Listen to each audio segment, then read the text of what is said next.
무주택자들이 돈을 빌려서까지 막 그렇게 투기하고 싶었겠어요? 현금 많은 사람들이 갭투자를 막는 것이다. 그럼 현금 그대로 둘까요? 아, 현금 많으니까 괜찮아요? 세상에 그런 게 어디 있어요?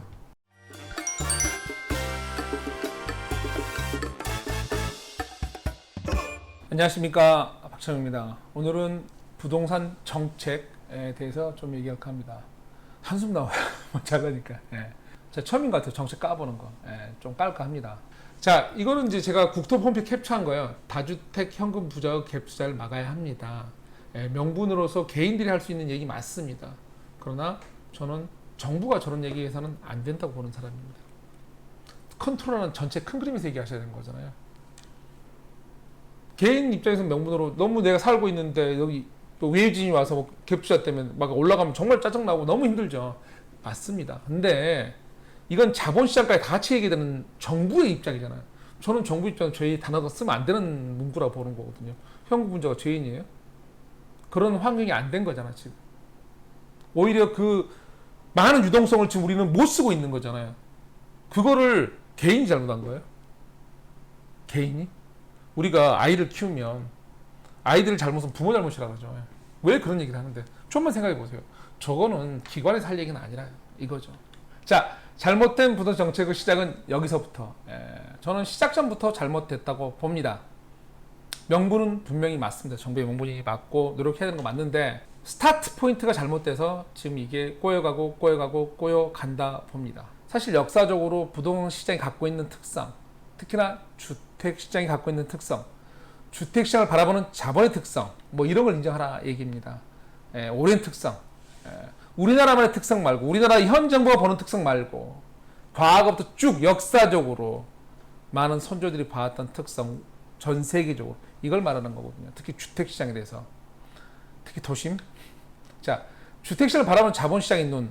지금의 시장은 이미 이제 과거 달리 정말 자본 시장이 계속됐죠. 부동산이 그 밑에 있는 거죠. 그러면 자본 시장이 이 부동산을 바라보는, 특히 주택을 바라보는 그 눈, 그 입장, 그 상황, 그것을 고려해서 정책을 만들어 본 겁니다. 자, 그 다음에 이제 지금 자본시장은 대단히 압력을 많이 받고 있습니다. 이 코로나 사태를 위해서. 할 데가 없죠. 그들의 생존 방법, 돈의 특성, 그것도 같이 고려를 해야죠. 개인이라면 하기 힘들죠. 정부잖아요. 하나의 국가기관이잖아요. 너무 한쪽으로만 명분에 밀려가는 것 같습니다. 자, 그리고 이제 자본시장 모든 걸 통제하기 힘들다. 즉, 상위 시장인 자본시장이 우리는 이제 미국이나, 금리부터 아시죠? 연결되어 있죠. 돈도 쉽게 넘어오죠. 쉽지 않습니다. 그래서 혼자 통제하기 힘드니까 이걸 인정하고 거기서 출발한다 이거죠. 좀 더 가보겠습니다. 역사적 부동산 전쟁이라는 게 뭡니까? 저 말이. 땅 따먹기요. 옛날 백제신라 고구려. 우리 땅 따먹기잖아요. 부동산 전쟁, 땅 따먹기. 전쟁을 말하는 거고요. 자, 저거 왜 했나요? 뭐 여러 가지 이유가 있었죠. 뭐 감정이 있는데 대부분은 부국. 우리 약탈이든 뭐라 하든 간에 자기 나라가 크기 위해서, 강하기 위해서, 부자 나라가 되기 위해서. 근데요, 또 다른 의미에선 생존. 규모가 너무 작으면 생존 문제였거든요. 이걸 개인으로 지금 좀 대비해 볼 수도 있지 않을까요? 지금의 여러분들이 말하는 어떤 현금 부자들이라는 분들, 뭐 없는 분들이 말하기에는 화낼 수도 있으나 그 현금을 원활하게 경제에서 잘 돌리지 못하게 환경을 못 만들어준 국가 시스템이라든가 여러 경제 환경이 문제일 수도 있잖아요. 다르게 보면 누가 돈이 더 많이 벌리고 안전 투자처가 있는데 무작정 갭 투자를 할까요? 프랜차이즈에서 돈 막 벌기 쉽다면, 상가 임대 막 잘 나온다면, 다른 뭐 이렇게 뭐 비트코인이든 간에 다른 투자처가 원활하다면, 라인 펀드 사태 없이 그런 금융 상품이 잘 들어간다면, 우리의 베이비 부모 은퇴자분들이 과연 갭 투자에 뛰어들까요? 전 그 얘기예요. 금리가 그렇게 싸지만 않다면. 근데 그런 시대가 아니잖아요. 어떤 분들 생존이라니까. 베이비 부모 세대 저소득층 비율이 지난 시간에 말씀드렸잖아요. 31%. 작은 숫자 아니에요. 생존이에요. 개인에 대비하면 되게 생존의 문제예요. 저건. 금리절 연결이 다 돼 있죠. 그래서 정말 국가 현 정부가 혼자서 컨트롤하긴 힘들다. 근데 그 자본시장이 부동산 시장의 상위 시장이다. 이게 머리 아파요. 더군다나 이제 슈퍼 유동성 얘기인데요. 솔직히 그건 현 정부 잘못 아니잖아요. 서브프라임 때도 그랬고 미국이 그 장난 칠지 누가 알았어요. 지금 코로나 사태 어떻게 예상해요? 단지 어떤 정책을 대비할 때 본연의 어떤 상황을 다 산정은 못하지만 그 특성을 잘 파악하고 거기서부터 출발을 잘하면 좀 대비 충격이 덜하죠. 근데 지금의 시장은 보면 너무 명분에 치우쳐졌다 이거죠. 제가 보기에 이리 가든 저리 가든 고통은 반드시 있습니다. 문제는 중장기적으로 이게 해결을 볼 거냐. 근데 계속 너무 엉뚱한 방향으로 계속 가고 있죠. 첫 단추가 잘못된 방향으로 갔으니까 돌아와야 되잖아요. 돌아왔다 가려면 더 멀잖아요. 주택의 특성과 지금은 자본의 특성이 연결되어 있는데 시장이. 근데 제일 중요한 건 오히려 어디다? 자본의 시장에서 주택 시장을 바라보는 눈. 자본의 시장에서. 왜 그 밑에 시장이잖아요. 그게 더 중요하다고 보는 겁니다. 그리고 그게 역사적으로 쭉 그래 왔고 전쟁이었다니까. 왜? 부동산 전쟁하려고. 땅 따먹기는 부동산 전쟁이라니까요. 주택시장에 대한 거? 전 세계적인 지금 모든 자본이 주택시장을, 부동산을 뭐로 보고 있죠? 공공재로만? 물론 그 명분 중요합니다. 임대사업도 해야 되고 임대아파트 지어야 됩니다. 맞습니다. 그런데 가장 중요한 특성은 그게 아니죠. 우리나라만 이렇게 하면 돼 하고 그런다고 해서 자본시장이 우리나라가 컨트롤 만들어 되느냐? 그건 아니다 라고 말씀드리는 거예요. 이건 정말 와 하는 기사. 이거 한번 잘 읽어보세요. 돈으로 버는 시대. 현금 많아도 빚 없어도 손해. 현금 많아도 빚 없어도 손해. 좀 차이가 없어요. 왜 그러는지 황당하죠. 손해라고요. 실질금리 마이너스 상황이고. 그래서 아까 말대로 많은 유동성이 지금은 정부가 이런 거 아니어도 부동산 시장 아니어도 압력을 엄청나게 받고 있죠. 왜? 그대로 있으면 안 되는 상황이거든. 녹아나요, 녹아나. 손해라니까요.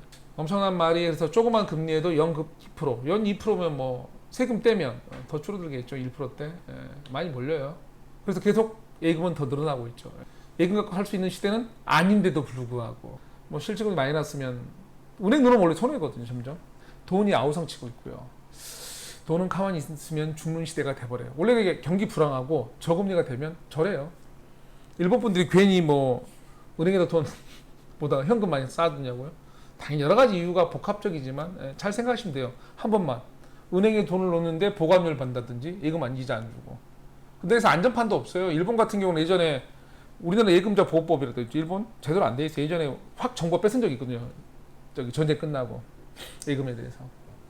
그거는 한번 따로 보시고요. 하여간에 돈이 가만히 있으면 죽는 시대가, 이 저금 시대 가장 무서운 게 그거거든요.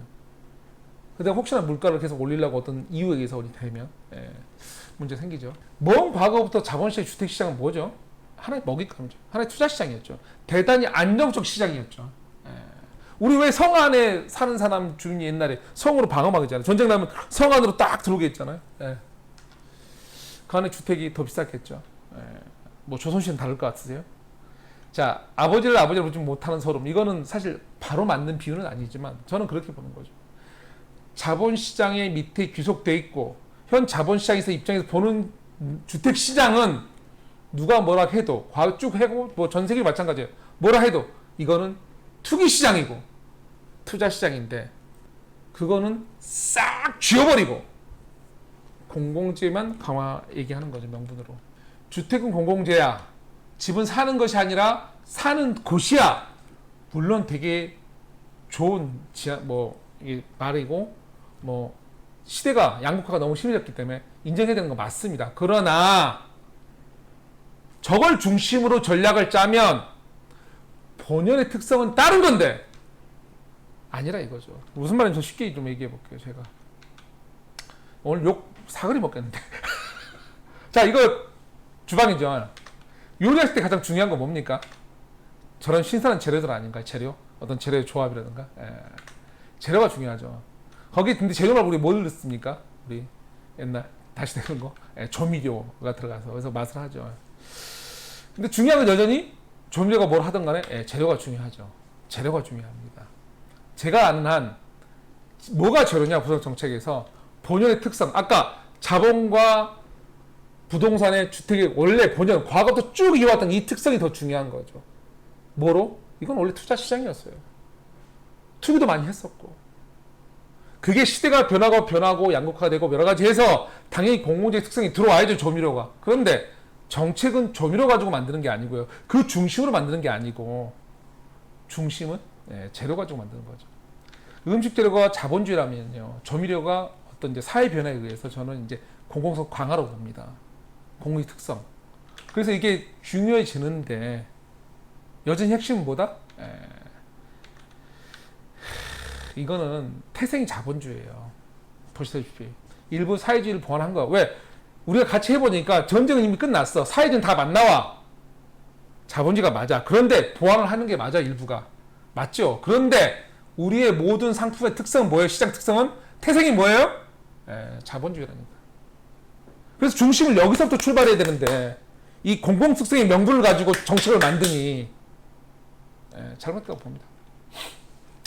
음식 재료 특성을 무시하고 계속 조미만 계속 투입하면 뭐가 나오냐면요. 우리 라면 스프 욕 많이 하시죠. 우리 연예인 뭐 예능 프로 보면 마지막에 안 되면 라면 스프 풀어서 현실 라면 스프 있나요? 없어요. 이걸 좀 더 풀어보면 여기 캡처 아래 나온 것을 좀 볼 필요가 있습니다. 자, 부동자금이 수익인을 찾아 몰려다니는 상황이다. 현상 진단. 아까도 설명드렸죠. 반복할 필요 없죠. 부동자금이고 쉽겠습니까? 수익률 찾아 몰려다닌다. 안 그러면 아까 현금이 많아도 손해 기사 찾아보세요. 왜 그런지. 무주택에서 전세자금을 이용해 갭 투자하는 비율이 무려 성격. 원래 자금 목적과 맞지 않는다. 왜? 저분들은 생존. 저분들도 살아보려고. 무주택자들이 돈을 빌려서까지 막 그렇게 투기하고 싶었겠어요? 근본적으로는 현금 많은 사람들이 갭투자를 막는 것이다. 그럼 현금 그대로 둘까요? 갭투자를 막는 건 알겠고 가격 오르는 거 갭투자가 아니고 원인은 사실 가격이 오른다는 건데 그 시작을 거기서부터 가면 안 된다 이거죠. 그러면 저 사람들은 죽어요? 아 현금 많으니까 괜찮아요? 세상에 그런 게 어디 있어요. 수익률 차가 돌아다닌다는 건요. 어떤 의미에서 소극적 의미 시장이 좋을 때는 그냥 좀 더 나은 수익을 바라는 거예요. 근데 시장이 경제 위기 역같아요. 이건 뭐냐? 손실 방지. 지금처럼 저겁니다. 어떤 상황에선 생존을 위해서 찾아내는 거예요. 은퇴자들 요즘에 뭐 하실 건데요? 그들 위해서 뭘 만들어줬는데 어떤 환경인데 목적이 맞지 않다. 목적이 맞지 않다는 소리는 뭔 소리인지 아세요? 적극적으로 투자한다는 소리예요. 왜? 목적이 맞지 않는 투자를 돈 없는 분이 왜 하겠어요? 이거 까먹으면 큰일 난데 나는. 돈 없는 사람이 전세자금 땡겨서 이거 잃으면 나 전재산인데 왜 하겠냐고. 적극적으로 살아보려고. 은행 예금 이자가 단순 적어서라면 저렇게 하냐고요? 아니죠. 은행 이자만 자꾸 저렇게 안 되잖아요. 모든 상황이 지금 그 자본시장이나 모든 걸 저기서 다 상황이 누르고 있어요. 근데 남은 시장도 눌러요. 회수는 없이, 자금 회수 없이 부동산을 눌러봐야 우리 물 누르면 퍼져나가잖아 옆으로. 현금이 많은 사람들은 은행에만 돈을 넣어두냐고. 저런 상황인데 이자 의미 없습니다. 안전하지 않죠. 예전에는 우리가 은행이 망하지 않나 하는 은행은 안전하다고 생각했잖아요. 또 예금자 보호법 5천만 원 뭐 이렇게 있고 있는데 지금은 좀 먹는 거죠. 바이러스 할까? 뭐 무좀처럼 좀 먹는 거예요. 정제한 돈은 죽는다. 이 저금리 시대와 지금처럼 점점 유동성이 커지고 투자할 데가 없고 돈이 너무 많이 모이잖아요. 은행도 수익성 없잖아요. 점점. 그러면 어떻게 돼요? 정지에 있잖아요. 돈은 죽어요. 그 돈은. 그런 시대가 온 거예요. 근데 걔한테 아무리 떠들어서 너 가만히 있어. 그럼 걔가 뭐라고 해요? 저 가만히 있으면 죽는데요. 새로운 거품이 필요한 시대가 됐는데 아직 못 만들고 있죠. 자, 이거 물 왜 넘치나요? 많아서, 관이 좁아서, 갈 데 없어서. 갈 데 없어요. 압력을 가니 덮어지겠죠. 저걸 누르면 딴 쪽으로. 은행에 있는 돈 사라지지 않아요. 이걸 수거를 했으면 모르는데 이거랑 사라지지 않는 상황에서 무작정 어느 시장에서 이 기본 특성을 버리고 그 중심 명분에 맞춘 정책만 만들면 이거는 계속 부작용이에요. 고통은 이리 가든 저리 가든 있습니다. 관건은 욕을 먹더라도 우리가 중장적으로 해결할 건지. 그러려면 결론은 중장기적 해결 방법은 본연의 특성부터, 중심 시장의 특성부터 거기부터 가야 된다고 봅니다. 더 이상 은행이 안전하다고 말 못하는 상황이고요. 자, 그래서 잔잔한 돈은 이동이 없고요. 누르면 이동합니다. 규제는 압력이고 경계선을 넘는 에너지입니다. 압력이라니까요. 그래서 경계선을 넘어버려 지가. 그리고 비상구 없이 몰고 있어요. 누구를? 쥐를. 쥐도 나갈 구멍을 줘야 되죠. 지금 쥐가 누군지 아세요? 지금 쥐가 중심이에요. 그 자본이 중심인 시대예요. 이미 부동시장은 금융시장 밑에 내려와 있습니다. 그래서 명분 중요하고 명분 정말 맞는 명분입니다. 근데 아무리 맞는 명분도 어디에 중심을 띄고 어느 시각에서 첫 단추를 끼냐인데 지금은 첫 단추가 좀 잘못돼 보입니다.